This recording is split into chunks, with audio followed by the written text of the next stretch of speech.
Hey, welcome, all my right thinkers. Thanks for tuning in to check out your boy P-Funk. Thinking right out here in the lab, and I'm in the book Now About Civilization, Culture to Contribution to Civilization. That's the book I'm in right now, and we about to do something that a lot of religious people or Christians might not be too fond of, but I gotta tell the truth. This is all proof stuff that we talk about, and I want to get into it with respect to religion and y'all Christian believers of what I'm about to end y'all yourself at. Let's go. Writism, 25 rules live by storytelling, story with a message. The message in my stories for life. I give life lessons. You tune in and receive them. I appreciate you. We got a good thing going. Let's do what we do. Right thinking mission is to enlighten, inspire, educate, and motivate you, the individual, to a higher spiritual level of enlightenment. Right thinking way of life through mental and spiritual discipline. Practice daily will help and guide you to obtain your goal of reaching spiritual enlightenment, aka know thyself. My mission is that all right thinkers know thyself. If you're right thinker, your goal is to know thyself. See where we're going with this? Let's get there together. So I asked the question, do you know you? You will when I'm through. Yeah, that's what I do. It's rhetorical, but if you don't have an answer for yourself, tune in. I got you. A person who knows not and knows not that they know not is foolish. Disregard them. A person who knows not and knows that they know not is simple, but you can teach them. That's why I do what I do for you. Appreciate you too. Stay tuned. I got more for you. A person who knows not and believe and think that they know is dangerous. Avoid them. I do. A person who knows and knows not that they know is spiritually asleep. I can awaken them. I'm the spiritual alarm clock here to wake you up with knowledge of self. That's what I do for you. A person who knows and knows that they know is wise. Follow them. All these persons reside in you. Right thinkers, know thyself and to my yacht be true. Right thinkers, let's talk about the mysteries concerning the historical life of Moses. I call it the Moses story. Moses, this mysterious lawgiver from Egypt. That's what they say. I disagree. It's the reason why. I'm going to interject a lot of my own personal concepts in this because this is old stuff and I'm remember this. So I wasn't that sharp back then, but I got a bunch of viewpoints I can point out right now without being disrespectful or disingenuous to my Christian faith friends. This is what y'all call Moses. That ain't the Moses that I saw in my Bible. I got a Hebrew Bible. That ain't what Moses looked like, first of all. But let's get to the lesson. There are many mysteries concerning the historical existence and life of Moses. That's the first thing right there. There's no proof about Moses' existence anywhere other than the Bible. Just putting it out there again. These are facts. But most of the important questions concerning the extent and existence of his education in Kemet and his reason for leaving have yet to be satisfactorily answered.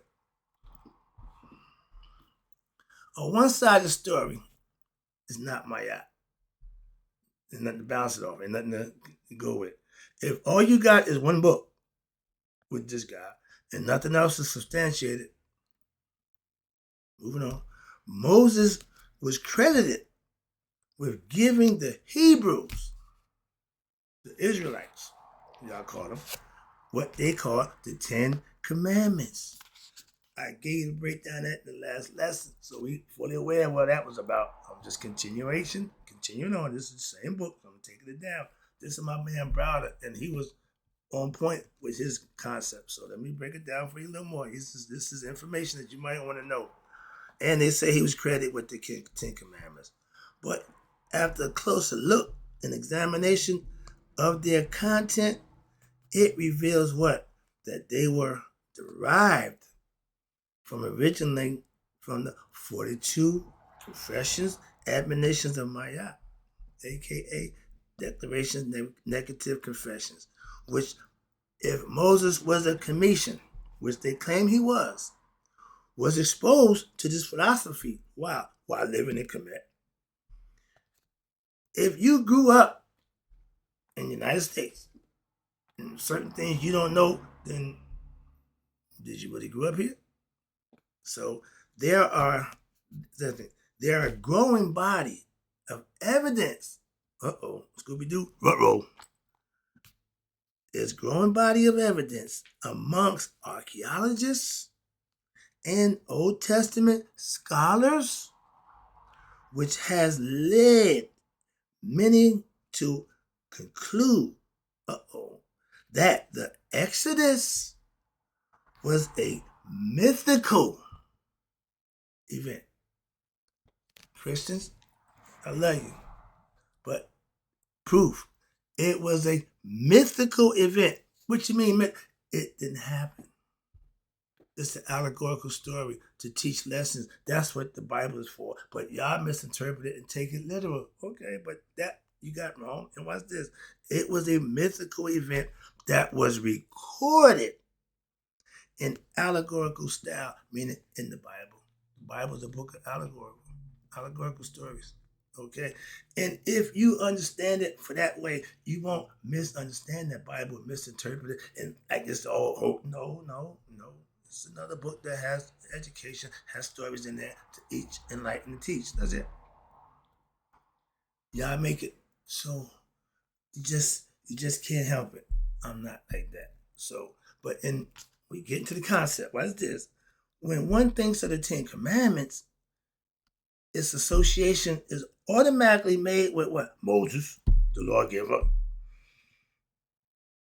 Moses, the lawgiver. But we must ask ourselves, who was Moses and where did he acquire the laws that he gave? Who was his teachers? Who instructed him? Who informed him? We are told, again, when I hear told or they say, that means it ain't proof. There's no proof. We are told that Moses was credited with the declaration and the dissemination of monotheism. I mean, he was the first guy to come up with the monotheistic concept of God. That's wrong. We proved that thing wrong. We got a pharaoh called Akhenaten who wanted to make the sun one God, kill up all the rest to make their one. Didn't work, but that was a concept. But Moses wasn't the first monotheistic thinker. And it's proven because if he grew up during the time where Akhenaten was pharaoh, then he got that concept of being what? Monotheistic, one God. And we are also told that he was supposedly raised and educated in Egypt. You heard me use the word Egypt.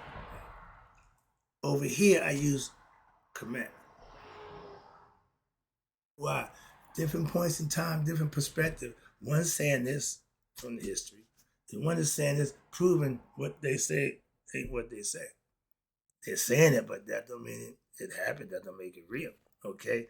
And supposedly, we also told that he was raised in Egypt and performed the Exodus in the Bible 2:9-10 states, a Pharaoh's daughter said unto her, take this child away and nourish it for me.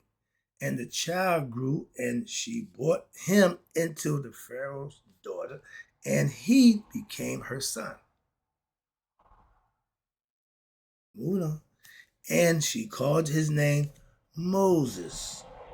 And she said, because the reason why I drew him from out of the water. We all know the Moses story. Everybody knows, yeah.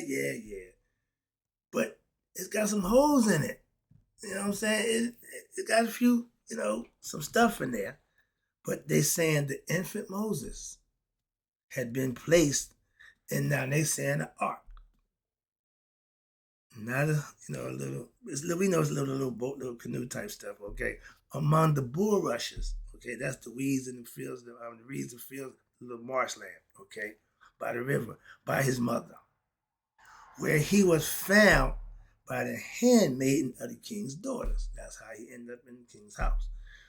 Now we are also informed by this guy named Budge that the so-called ark of the bulrushes was nothing more, see, over-dramatization, than a small papyrus boat. You know what I'm saying? A small reed placed in the plant of a plant which is what adhered by crocodiles and thus is excellent material for a boat. For boats was made out of papyrus reeds put together. Okay, we know that it floats. Okay, but the papyrus was also a plant which symbolized Lower Kemet. In Acts 7, verse 22, it informs us again that Moses was learned in all the wisdom of the Egyptians and was mighty in words and in deeds. Everybody tells a different Moses story. Nobody tells the same story twice. There's always something different. Every story is different. He said this, and he said that, and they said this. 4 different gospels, 4 different stories. Just putting it out there. But now, according to them, Moses was the man in Egypt. He was the heir to the throne of the king, the pharaoh. He grew up in the family and knew all these things, was smart, good. Why'd he leave? Oh, he was decided he wanted to exodus. He wanted to branch out and do his own thing, free his people. Why? Because the Egyptians held his people captive, the Hebrews. That's a lie. Proven fact. This guy named, Peter Tompkins, Peter Tompkins, he's the author of what they call a book called Secrets of the Great Pyramid. References Moses' presence in ancient Kemet. One minute they're saying Egypt, other minute they're saying Kemet. If you're noticing that, I'm trying to point it out to you at a certain point in time to show you whether there's going to be some discrepancy. Because when you use Kemet, that's before the Greeks came in and called it Egypt. When you start hearing Egypt, that means it's been tampered with. It's no longer pure. Kemet's pure. Egypt, cut. I keep using drug reference because that's what I'm familiar with, and I'm just trying to make it real simple. The pure stuff, Kemet. The cut stuff, commercial stuff, Egypt. If you understand that vernacular, you get the concept, you're right on point with me. If not, don't worry about it. You ain't hustling material. But this guy, Peter Tompkins, said about this in presence. Heliopolis was what we called it. But the Greeks called it On. In the Bible, his name of it was On of the Bible. And it was considered, you ready? The greatest university educational process in the world. The world's smartest intellectual city. Timbuktu, they got a whole bunch of places in West Africa, Mali, everybody had their thing going on. Why? It was plentiful at that time. We was doing our thing amongst ourselves.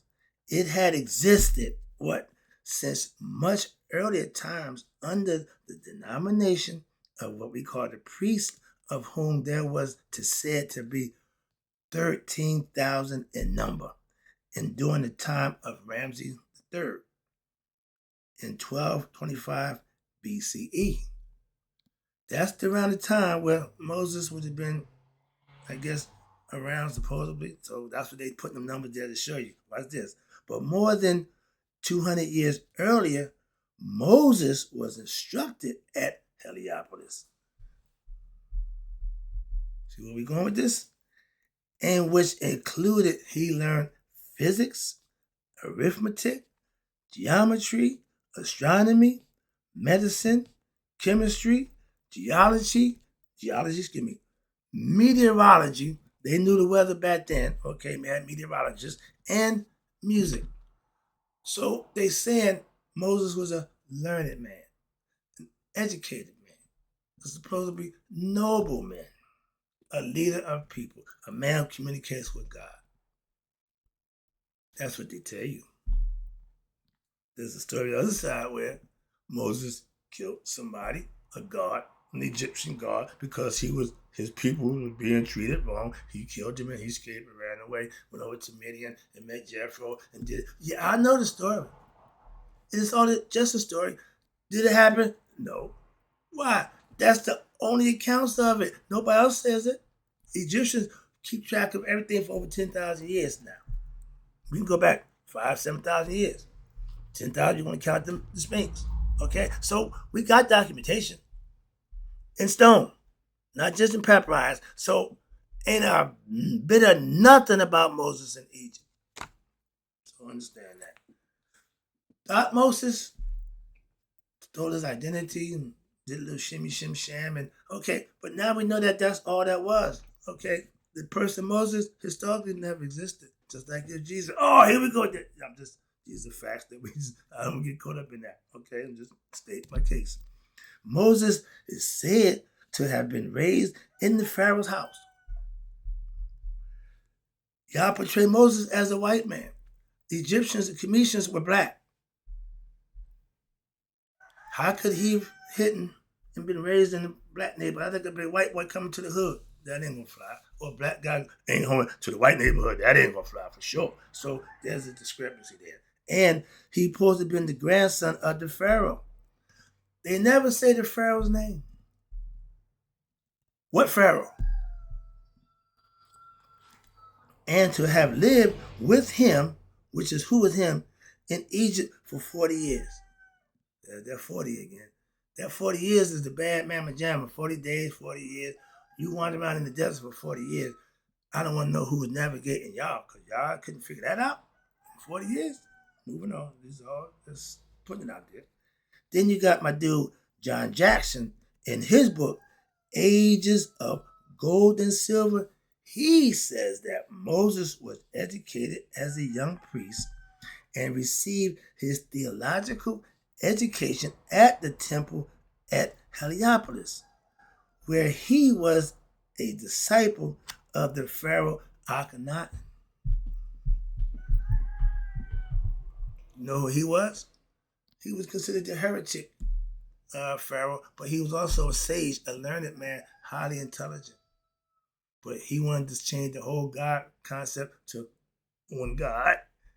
That didn't go well. But when we talk about Akhenaten, I got something for him too.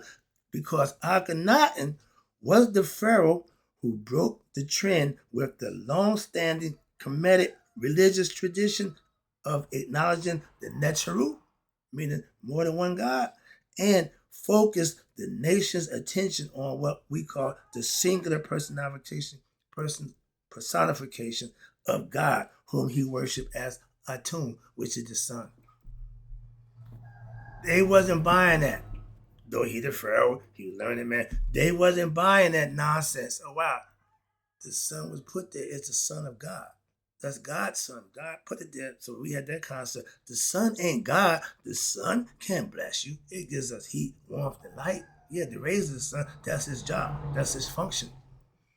Everything for a reason. And then philosophically, you understand that. So we don't get beat for the whole misinterpretation, misunderstanding. Oh, they worship the sun. You better. Why? Without it, we done. But we know it ain't God per se. Again, understanding and getting understanding is how you can learn and become educated. Believing superstitious nonsense don't help you one bit. When you understand that he wanted singular God, one God, Atum, change the whole dynamic, okay? This is him. And they say he looked gay. He presented himself fat, sloppy. He let it all hang out. He didn't care, okay? And he didn't have no male offspring, no sons to keep his name going on. His father was Amenhotep IV. So he would have been, his father was Amenhotep III. He would have been the fourth. He changed his name to match what his beliefs was in the one God.